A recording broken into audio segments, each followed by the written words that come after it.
Arrête de dire c'est parce que je suis le plus malheureux. Si tu connaissais seulement la grâce que Jésus t'a faite. Dis à un voisin, j'ai été gracié, voilà pourquoi j'ai vécu des difficultés. Maintenant, toi, Jésus t'a libéré. Il t'a délivré. Sers Jésus. Oh non, je ne peux pas. J'ai mal aux pieds, j'ai mal au pancréas, j'ai mal au fémur. Je ne pourrai pas. Finalement, toi, tu n'es pas un ânon, tu es une ânesse rebelle. Lorsque Jésus libère, c'est pour qu'il monte sur toi. Et quand il monte sur toi, c'est à toi d'entrer en Jérusalem. Jérusalem, c'est toi qui vas faire entrer Jésus. Que dans ta famille, on voie la gloire de Dieu. Les problèmes qui t'arrivent, ce n'est pas pour te rabaisser. C'est pour que toi qui es au sommet, que tu manifestes la gloire de Dieu. Ce n'est pas pour t'assassiner. Si tu constates que dans ta famille, au milieu de tes frères, tu es le seul à avoir des problèmes bizarres, oh, c'est toi le leader. Est-ce que quelqu'un m'entend? C'est toi l'étoile majeure. C'est toi qui brilleras plus que les autres. On ne peut pas souffrir plus que les autres pour être esclave des autres. Celui qui souffre plus que les autres, il est forcément le chef des autres. Voilà pourquoi Jésus a accepté une mort au-delà de tout ce qu'on peut imaginer. Est-ce que quelqu'un m'entend? Au-delà de mourir à la croix, tu vas me dire, maman, il y avait aussi 2 brigands. Oui, mais lui n'est pas mort seulement. Il est devenu péché. Au point où Dieu l'a quitté. Dieu, il l'a quitté. Il l'a laissé seul. Il est resté seul. Parce qu'il est devenu. Il n'a pas porté ton péché. Tu vois le genre de prières là. Ce sont les prières que tu entendais ton grand-père faire. Lis la Bible et comprends. Il est devenu. Il est devenu le vol. Il est devenu le mensonge. Il est devenu l'impudicité. Il est devenu l'adultère. Il est devenu l'avortement. Il est devenu la masturbation. Il est devenu. Dieu ne pouvait plus rester là. Regarde quel type de mort il a accepté. Parce que celui qui souffre le plus, il règne au-dessus des autres. Que Jésus t'aide cette année à ne pas fuir les difficultés et à ne pas mépriser le Dieu de ton parcours. À réaliser que c'est par elle que tu monteras plus haut. Tu brilleras, c'est ton domaine.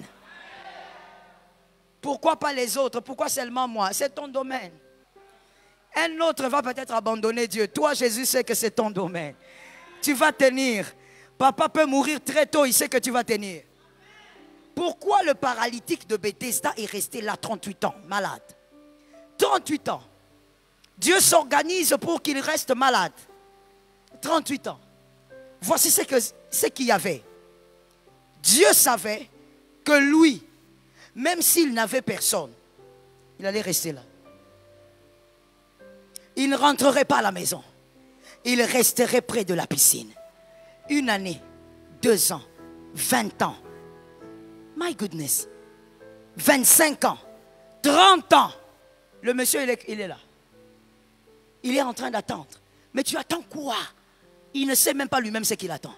Je dis à quelqu'un, ces difficultés-là ne peuvent pas tomber chez le voisin. Dieu savait que toi, avec ça, tu n'abandonnerais pas. Malgré ce que tu vis, tu ne lâcheras pas ta foi.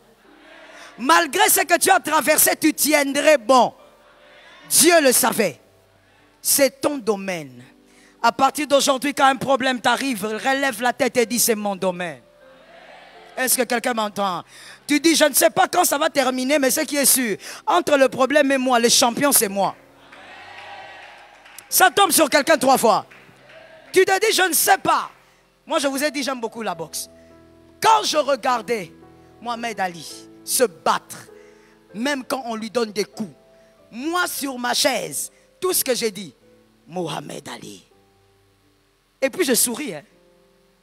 Alors qu'il reçoit des coups. Mais moi, je dis, Mohamed Ali. Parce que je sais que je ne sais pas comment, de toutes les manières, c'est lui qui va bien terminer cette histoire. Et à chaque fois, c'était lui qui terminait bien l'histoire. Mon frère, il faut connaître Dieu comme le coach connaît ses joueurs. Est-ce que quelqu'un m'entend bien? Il faut connaître.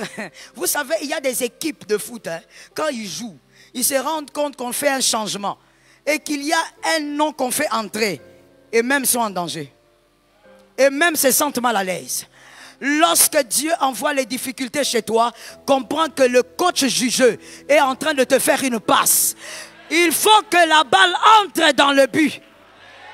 Il faut que la balle entre dans le poteau. Arrête de te décourager. Arrête de dire c'est parce que je suis le plus malheureux. Si tu connaissais seulement la grâce que Jésus t'a faite. Dis à un voisin, j'ai été gracié, voilà pourquoi j'ai vécu des difficultés. Maintenant dis-le à un homme de foi, à une femme de foi. Localise celui qui a la foi. Vas-y, dis-lui. Est-ce que tu lui as dit? J'ai compris qu'il y a des gens qui ont parlé seulement pour parler. Est-ce qu'il y a des gens qui ont vécu des difficultés ici? Est-ce qu'il y a des gens qui ont une expérience avec Jésus de difficultés? Alors je veux que ces personnes disent à quelqu'un, moi, j'ai vécu des difficultés parce que Jésus m'avait sélectionné. Tu as été sélectionné. Je dis à quelqu'un, 2024, ce n'est pas le nom de ta famille qui fera qu'on te connaisse. C'est à toi que je m'adresse, mon frère. Ce n'est pas le nom de ta famille. C'est le nom de ta difficulté. C'est le nom de ton problème. Ce n'est pas ton âge, tes diplômes qui feront que cette année, on puisse parler de toi.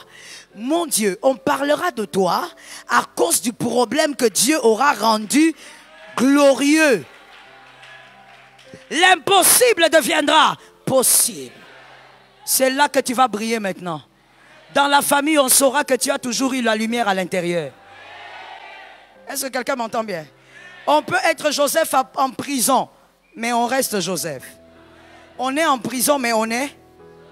Tu es dans les larmes, mais tu es Joseph. Tu traverses la vallée de la mort, mais tu es.